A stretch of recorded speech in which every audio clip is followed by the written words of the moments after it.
All right, we're here with Mark and Kari. Both have, faithfully now for a number of years lived out the coming of age rite of passage and ceremony in their family. Starting first with their oldest son, Brandon, and now have carried it on down through all four of their children. Their youngest, Bailey, just recently. And so I've asked them if they would talk about that a little bit. Just kind of tell their story from the beginning. How did they become inspired to do it? To, what did it kind of look like? And maybe some of the variations and ideas. And then, some of the impact that they've seen at this point. So, guys? Yeah. Well, it started for us when I was at the men's retreat when Brandon was 12. So shout out to the men's retreat. What Pastor Nick likes to do is bring a lot of resources that might help the guys or challenge the guys, might pique their curiosity. Brandon was a year away from 13, a year away from that time when we look at having this rite of passage, that turning into a teenager, puberty, so to speak, timeline. And this book, Raising the Modern Day Knight, just piqued my interest. So I took it home and I read it, and I was immediately challenged and convicted that I needed to be intentional with these certain points in my children's lives. And the first one was when he was becoming a teenager. And so after reading the book and really getting a vision from Robert Lewis about what a ceremony does and how it speaks value and how it makes you more accountable and other people accountable to your son and your daughter's life, I set out to have my first, or at Brandon's 13-year-old birthday party, a rite of passage party. And so what I decided to do was to send out an early save the date for his party, and then I sent out later to the guys some questions I wanted them to answer. A scripture verse that they thought would be important, some general life's wisdom, something maybe funny in there, but just so my son could have a bunch of information, what I called wisdom, for him to keep. Of course, we had food at this party. I told them really the gifts weren't the main thing. I just wanted them there to celebrate Brandon and to just share some wisdom and just have a good time. We made it competitive. We had some games that we had the guys do. And that's one thing I want to say about these parties that is so important, is you need to tailor them or make them to your son's or your daughter's personality. Sports have been a theme in our family, and so competition was something that we just do. And we had some games. It was outside. It's an August birthday, so we had the party outside. And Kari took care of planning and preparing the food. We chose food that were, I guess, Brandon's favorites.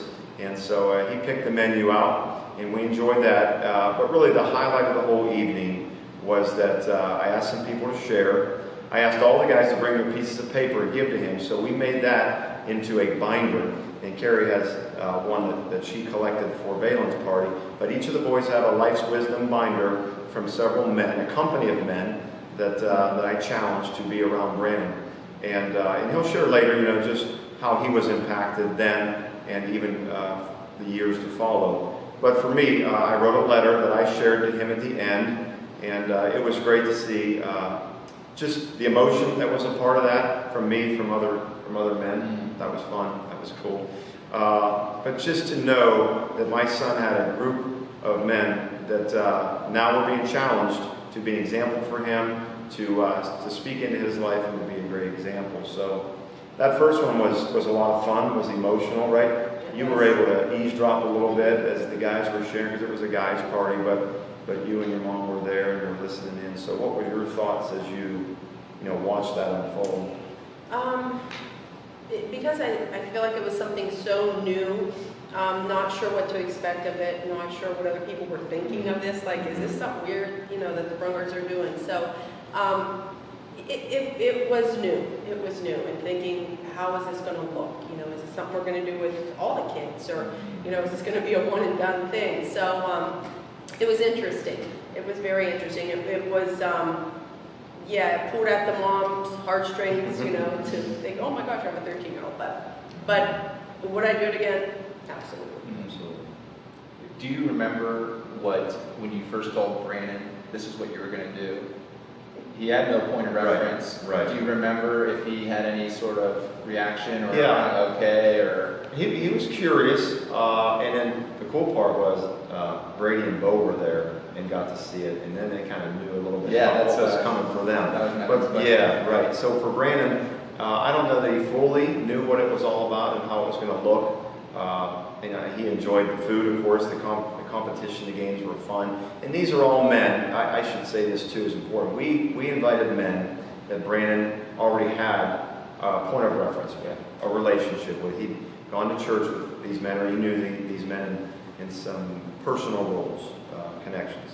So he was comfortable. It wasn't an awkward thing where he didn't know these people. He was comfortable from that standpoint. And we explained to him, how it was going to go, what we were going to do. And at the end, there'd be some sharing.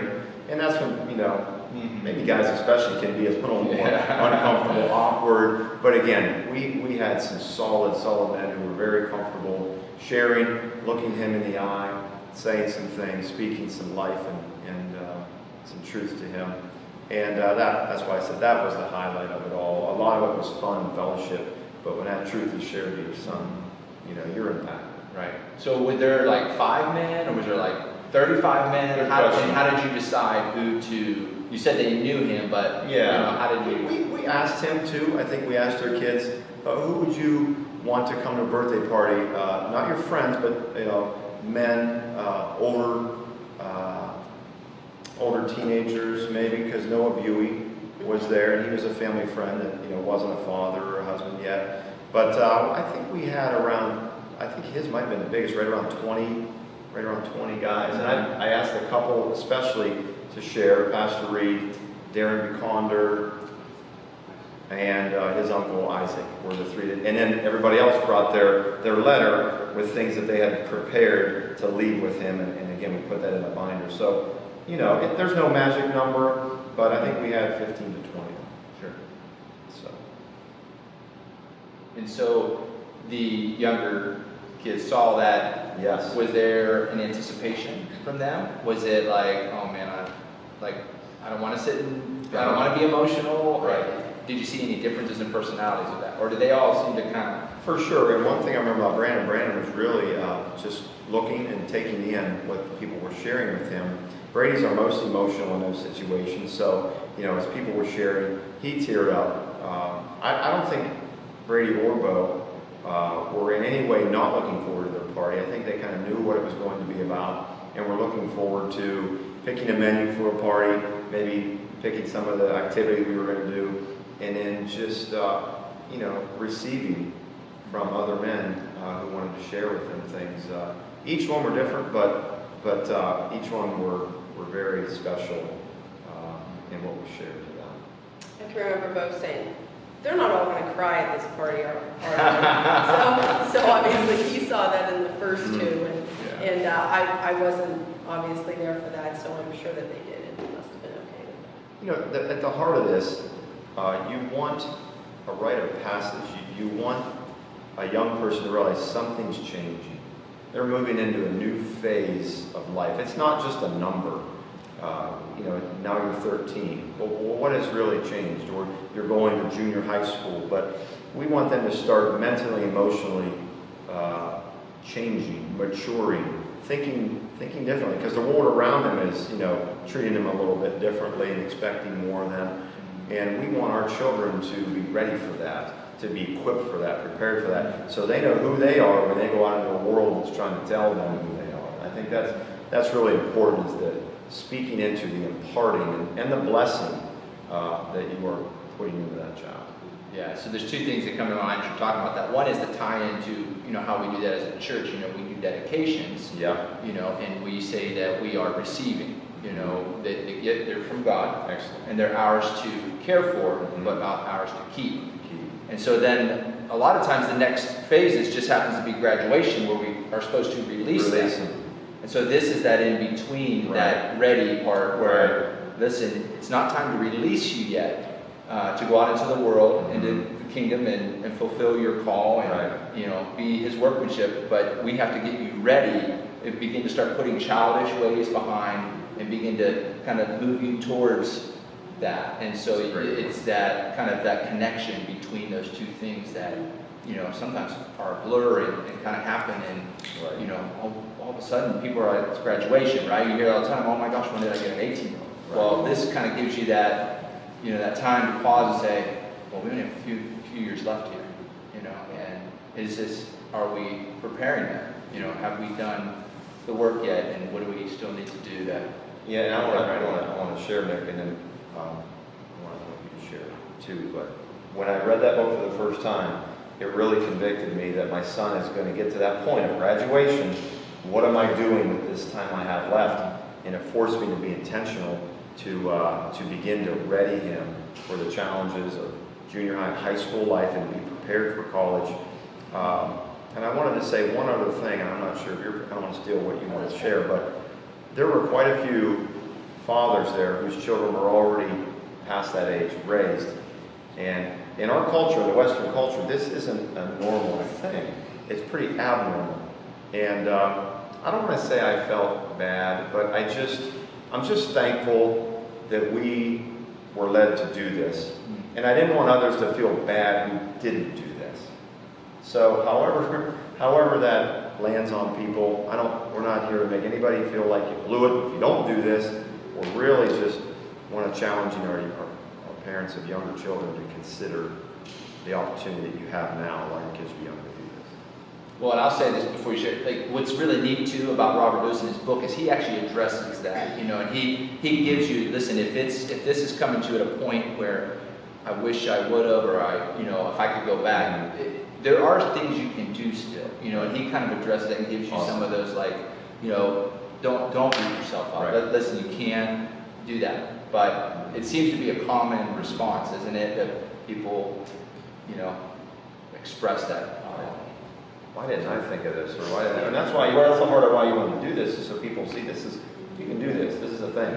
Right, and I'm with you. I'm grateful that I not only got to see it, but I've gotten to watch it kind of play out. So I feel really like, wow, I've been watching you guys like a hawk for the last 8 years. Just like, oh man. Yeah. So, here, what were you saying? Well, and you did something at 16, and you did something at 18. Right. With the boys as well. So it wasn't just 13. It was like the monumental, ages. So you did something. I did a few other things in between. The 16-year-old birthday, they can drive. So I took them out to eat with a few other men, and we shared stories about getting that first car, the responsibilities of driving, and that was a lot of fun.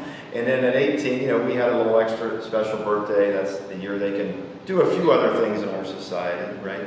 Go vote and Scratch a lottery. But anyway, preparing them for that graduation, and wrote a letter for them on that birthday as well, just preparing them to be sent out. But I wanted you to talk specifically about the resource you have that you use for Balaam, which is, I think, right in correlation with a modern day night, and how your party maybe was a little different than Balaam. So when Mark did the party for the boys, always in the back of my mind was like, oh, am I going to do this for Balaam?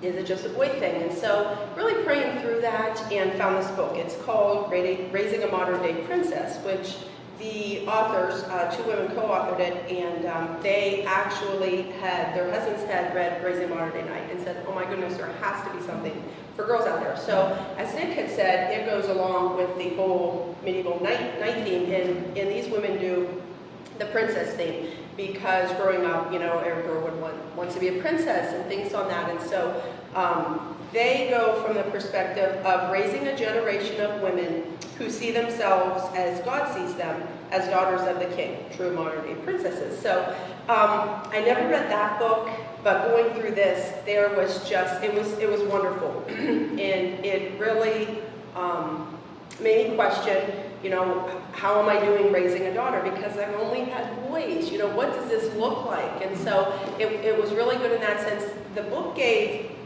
so many different ideas. They talked about the different cultures and how they go about and how they celebrate, and how we really don't do that. In our culture, we don't. So it gave so many ideas. And I took what Mark did, and then I picked out of here, because girls are obviously different than boys. So I decided I was going to do it. put something together. Of course, hers is in the middle of COVID-19, so not sure how people were going to feel coming to the party. I didn't want to wait, but prayed a lot. I felt God said, go ahead and do this. Hers was probably smaller than the boys. She's a May birthday, so we had it outside, and she picked the food as well, the menu, and I searched, what did I want to share? What did I want her to gain from the party was sort of my thing. What do I want her to take from this? And so I planned it out, came down with a few points, and I'll just share those real quick. I sent an invitation out to the ladies. I had asked three specific ladies to share, and then I encouraged them, everyone, to bring some words of wisdom for Valen. And so they did, and I told them that if they wanted to at the party, they could share. Most did. Some didn't, and that was totally okay. I didn't want anyone to feel pressure to have to come and share anything, because I'm not always one who likes that, so I didn't want anybody to feel pressure.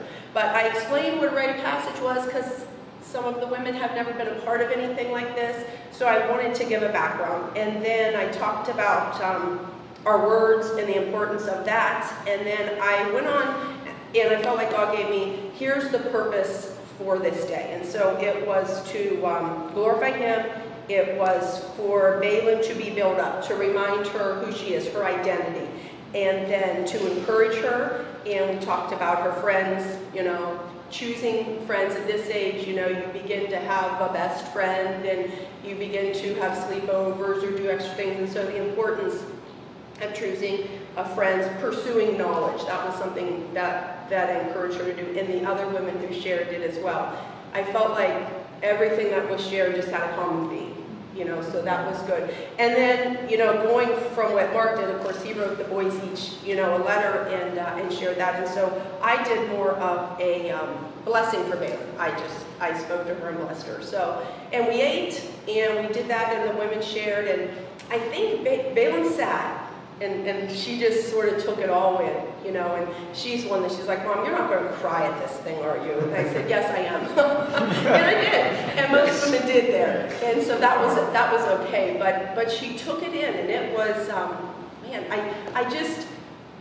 I don't know, I think the impact, we'll see it will come, as she continues to grow mature, because it's only been a few months, but watching her face that day, and I truly think that she was impacted and felt important, valued, and loved, which is what a ceremony is all about. Yeah. Yeah, I think that's the power of just ceremony. It makes it memorable. Right. Like, there's no question that I'm married, right? Like, I was there that day, and that ceremony happened, and, there's no question that, my kids have all been, dedicated, and there's no question that, this person has passed, and they're gone. I was at their funeral, like that. It just makes it memorable, because we, can struggle with different things like that in different ways, and there's no doubt now. I think for Valen's party, one of the things I wanted her to see was the faces of those women. And I think you had talked about that as well with the boys, was that these women are here because they asked, maybe they didn't want to say no, but they're here because they value you. And I want you to see them, so that if there's something you need or at all, these are the women who will be available. And I do want to point out that in Raising a Modern Day Princess, there's a whole section that really calls out the fathers and speaks to their importance in a young girl having that esteem, that value, that confidence to be able to make decisions that honor God. And so my part in this whole thing, we went out on a separate night and had a nice meal. I purchased for her a promise ring, and I wrote a letter and spoke to her about her value, her worth, and that she and I were married until I give her away to that man that she's going to marry one day. So we included that, being that it's her 13th birthday, as a part of this whole celebration. So one final question I have before we bring in Brandon and Katie as participants is, so if I'm watching this and I'm a single mom or I'm a single dad, or a separated family, obviously not everyone is fortunate to be in a situation like this. What encouragement or what thoughts might you have for someone who wants to do something like this, but maybe just can't, Right. Well, I mean, obviously, the Bible says that two are better than one.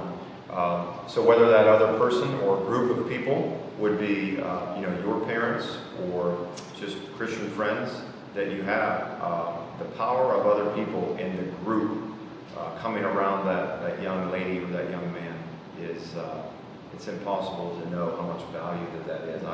I would just say go for it. I would be intentional to do it because we all know how fast our children grow up. And, don't let an obstacle like being a single parent or having some different type of family structure get in the way of just doing it, being intentional. And just think about how God would want you to honor your son or daughter, because there's many ways to do this that don't have to be exactly what we did. Right. But it was just, I think the children know the time that is spent in preparing that speaks value to them more than anything else. The women's, the girls' version here shared a lot about the two women had a series where they would do community. So theirs was more about mentoring girls, and it did go in, of course, to doing this with a daughter and a small group of women. But theirs was really community oriented, and so dads were a part of some of them. It wasn't just women, and some of the girls didn't have both parents, but it was still able to be done. And then the book shares personal stories from girls and from parents, and so very impactful. To finish this thing, I'm sorry, I don't know what kind of party we'd have had if we didn't have such a close group of people, a church family. I mean, to your point about a single mom, dad, people that want to provide us, the power of the church has been monumental for us. I would say 3/4 or higher of the amount of people that were there were from our church. So, well, I think I think the point, going back to this isn't a formula, and there isn't an exact formula. Right. This is what you had to work with, and that everyone should you could work with what you have. And if you're a single parent, and is there an uncle, is there a father, an aunt, a grandma, some friends, a Bible study, however your community is involved, you may require a little courage, to bring something up that, especially if it's the first time, right? They come with that first time, this is even more odd because they're not like maybe the parent. So, but, God's a repeater, right? And I think that's the significance of this. I didn't have this, you didn't have this, you had good parents, I had a broken family, but what we're doing is just trying to bring the focus and the attention ultimately for His glory, right? And so well said. Any final words before we all right, well, thanks guys. We're going to bring in Brandon and Katie next, and then hear what they have to say as participants. So